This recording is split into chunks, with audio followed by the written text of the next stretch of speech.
Hello, good morning. કેમ છો બધા? ફરી એકવાર અમેરિકાથી શનિવારની સવારે આવી ગયો આપની જોડે મજાની ગમ્મત સાથે જ્ઞાનની અને વિજ્ઞાનની વાતો કરવા. પ્રકાશ.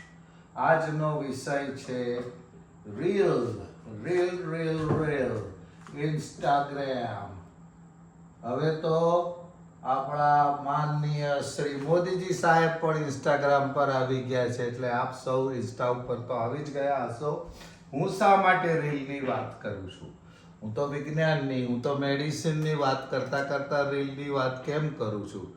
તો બહુ અગત્યની વસ્તુ છે કે છેલ્લા 2-3 અઠવાડિયામાં મને 3 જેટલા રીલ કોઈકે ફોરવર્ડ કર્યા, જુદી જુદી મેડિકલને લગતી વાતોના.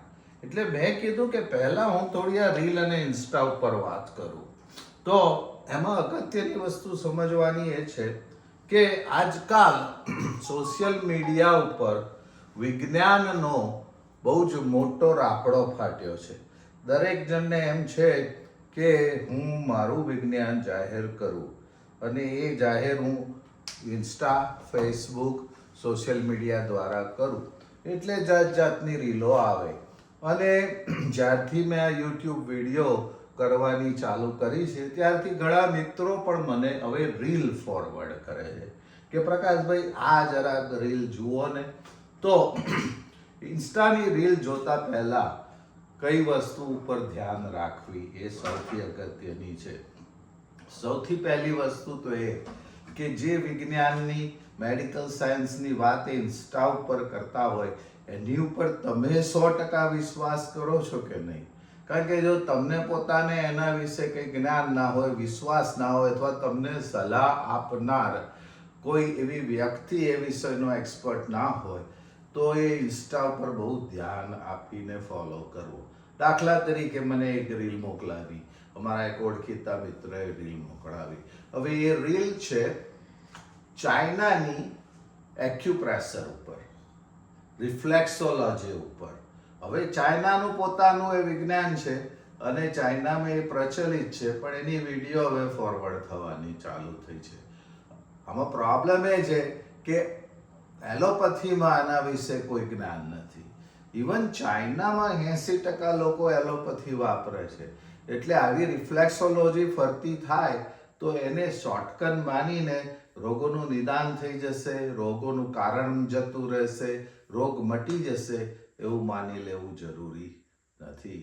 સૌથી પહેલું તો આ ખરેખર વૈજ્ઞાનિક છે એ સમજવું જરૂરી છે. બીજી વસ્તુ કે આના ઉપર જે અમે કહીએ મેડિકલ સાયન્સમાં ક્લિનિકલ ટ્રાયલ થયા છે કે નહીં. દાખલા તરીકે આ પર્ટિક્યુલર વિડીયો હતી એમાં એવું બતાવે છે કે તમારી પાણીની બહારની બાજુ એમ ધીરે ધીરે ધીરે તમે હાથ ઘસો તો તમારી કિડની બગડી ગઈ હોય નોર્મલ થઈ જાય. હવે આવા સ્ટડી થયા હોય અને કોઈ સાબિત કરીને કહે તો માનીએ. બીજું, આવા સ્ટડી જેણે કર્યા છે એ વિષયના જે એક્સપર્ટ, રિફ્લેક્સોલોજીના એક્સપર્ટ હોય, એક્યુપ્રેશરના એક્સપર્ટ હોય, જે આપની આજુબાજુ હોય તો એમને પૂછીને વધારે જ્ઞાન. અને સવાલ, મૂળ વસ્તુ સવાલ છે. આખી દુનિયાની શરૂઆત જ સવાલથી થઈ છે. એરિસ્ટોટલ અને સોક્રેટિસ આ જ વસ્તુ લોકોને કહેતા હતા કે સવાલ પૂછો. ચાઇનામાં પણ એક કોટ છે, એક લોકવાયકા છે કે જો તમે સવાલ નહીં પૂછો તો તમે અભણ રહેશો. એટલે સવાલ પૂછવાનો, કોઈની મજાક નથી કરતો, પણ સવાલ પૂછવાનું એનકરેજ કરવા માટે કહું છું. એટલે હવે આપણે પહેલી રીલ ઉપર જઈએ કે જાત જાતની રીલ આવે છે. જેમ કે મેં હમણાં કહ્યું, આ પગની પાની ડાબી બાજુ ઘસવાથી કિડનીનો દુખાવો જતો રહે, કે આંગળીમાં આમ કરવાથી પેશાબની બીમારી જતી રહે, અથવા આમ ઘસવાથી થાઇરોઇડ જતી રહે. આ બધી પ્રેશર અને એક્યુપ્રેશર અને રિફ્લેક્સોલોજીની જે કળાઓ છે એ વિજ્ઞાન સાથે કનેક્ટેડ છે કે નહીં તે સૌથી પહેલું જોવું જરૂરી છે. પ્રેશરથી શરીરમાં થતા અમુક દુખાવાઓ, સ્નાયુઓનો તણાવ, ક્રેમ્પ આવતા હોય હાથમાં પગમાં, એ ઓછા થાય. મસાજ કરાવો તો પણ થાય, પણ એનાથી આંતરિક રોગો મટી જાય એ કહેવું બહુ અઘરું છે અને શક્ય પણ નથી. શરીરમાં ઘણા અંગો છે અને એ બધા અંગો આંતરિક નર્વસ સિસ્ટમથી કંટ્રોલ હોય. એટલે લોકો વાયકાઓ ચલાવે કે આ પ્રેશરથી વેગસ કનેક્ટેડ છે ને આ પ્રેશરથી આ પ્રેશરથી બીજી નર્વ કનેક્ટેડ છે ને ત્રીજી નર્વ કનેક્ટેડ છે, એટલે એ પ્રેશર પોઈન્ટ કરવાથી એ અંગને રાહત મળે અને સારું થાય. શક્યતાઓ બહુ ઓછી છે. એની જોડે વિજ્ઞાન કોઈ કનેક્ટેડ નથી અને માટે એવા પ્રયોગો કરવા નુકસાન નહીં થાય.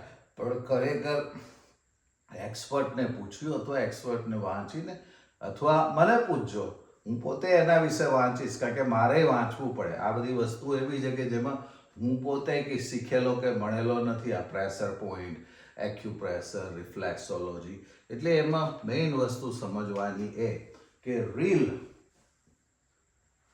જોતી વખતે શું ધ્યાન રાખવું. બીજું એક રીલ મને આવ્યું કે જે ઇન્ડિયાનું છે. કોઈક વ્યક્તિને ભારતના રાષ્ટ્રપતિનો એવોર્ડ મળ્યો છે અને એ વ્યક્તિ ક્યાંક આદિવાસી એરિયામાં જુદી જુદી હર્બલ ઝાડ પાંદડા ઘાસફૂસની દવાઓ વહેંચે છે.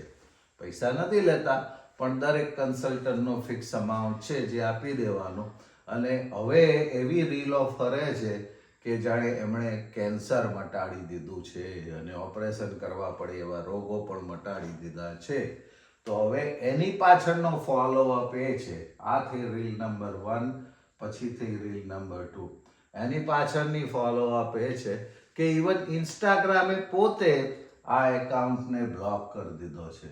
અને બ્લોક એ બેઝ ઉપર કર્યો છે કે તમારે જે વૈજ્ઞાનિક માહિતી આપો છો એ દાવાઓ ખોટા છે, એના કોઈ પુરાવા નથી. એટલે આવા દાવાઓ કરતા રીલ પોસ્ટ કરવા નહીં, કારણ કે જેના કારણે તમે લોકોને ગેરમાર્ગે દોરી રહ્યા છો.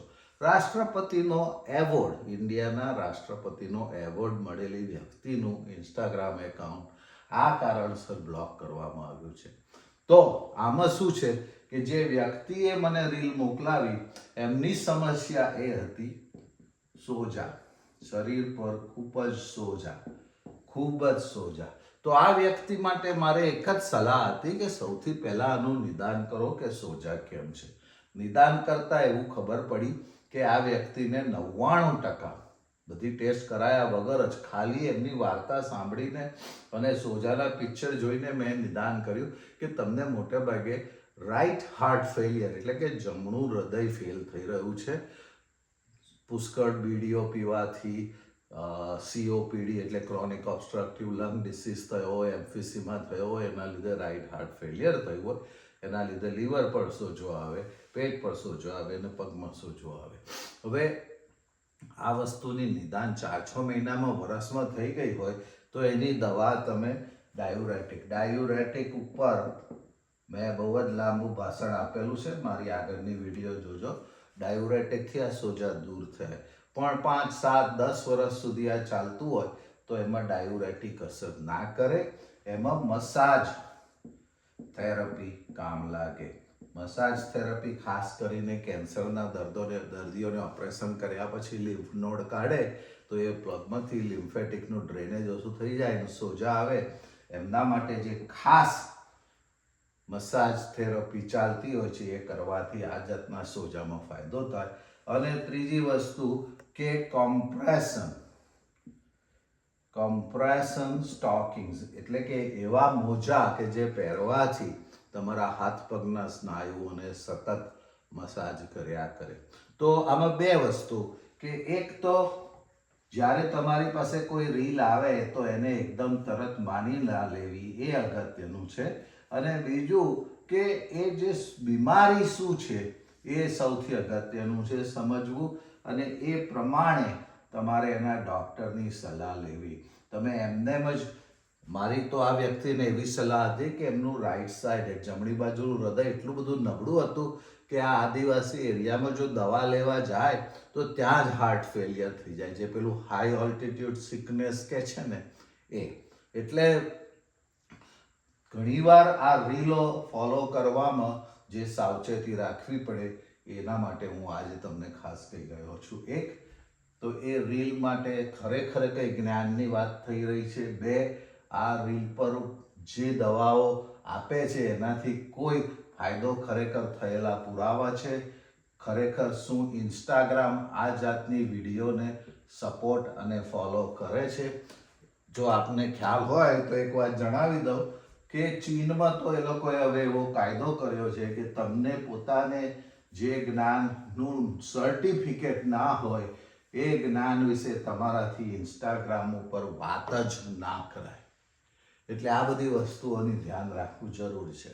હવે ત્રીજી, જે જરા વધારે પડતી સાયન્ટિફિક હતી, એટલે એના પર હું ડિટેલમાં વાત કરીશ કે ત્રીજી જે મને મેસેજ આવ્યો એ આવ્યો મેગ્નેશિયમ પર. હવે બધા અમારી ઉંમરના લોકો 60 પસાર કરી રહ્યા છે, 60 થી 65 પસાર કરી રહ્યા છે, ત્યારે આવા બધી વસ્તુઓ પર ધ્યાન જાય. એમાં એક વસ્તુ હમણાં જ નવો સ્ટડી એટલે કે ક્લિનિકલ ટ્રાયલ તો ના કહેવાય, દવાનો ટ્રાયલ નથી, પણ એ લોકોએ ઓબ્ઝર્વેશનલ ડેટા કે લોકોના બ્લડ ટેસ્ટ કર્યા અને પછી એમને લાંબા સમય સુધી ફોલો કર્યા, તો જે વ્યક્તિમાં આપણે મેગ્નેશિયમને Mg કહીશું, મેગ્નેશિયમનું લેવલ લો હોય એમને ડિમેન્શિયા એટલે કે ભૂલવાની આદત વધતી જાય, મગજ નબળું પડતું જાય અને ભૂલવાની આદત વધતી જાય, એવો સ્ટડી છે. એટલે કોકે મને સવાલ પૂછ્યો કે સાલું આ મેગ્નેશિયમનું શું કરવું? એમાં બે સવાલ હતા. એક સવાલ એવો હતો કે જો મેગ્નેશિયમ આટલું બધું અગત્યનું હોય તો એની બ્લડ ટેસ્ટ કેમ નથી કરતા? અને બીજો સવાલ એવો હતો કે બ્લડ ટેસ્ટ કર્યા પછી એની ટ્રીટમેન્ટ કેમ કોઈ નથી કરતા? અને બંને સવાલ અગત્યના છે, કારણ કે આ જે સ્ટડી છે એ સાયન્ટિફિક સ્ટડી છે.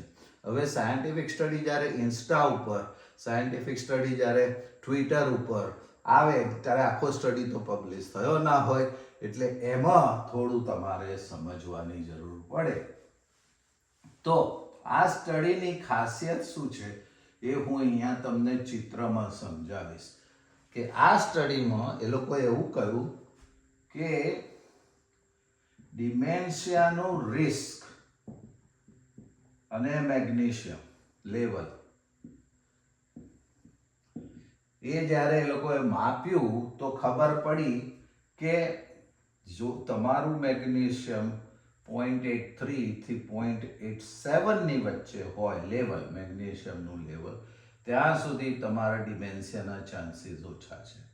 પછી જો મેગ્નેશિયમનું લેવલ વધે તો ડિમેન્શિયા પણ વધે છે અને ઘટે તો ડિમેન્શિયા વધે છે.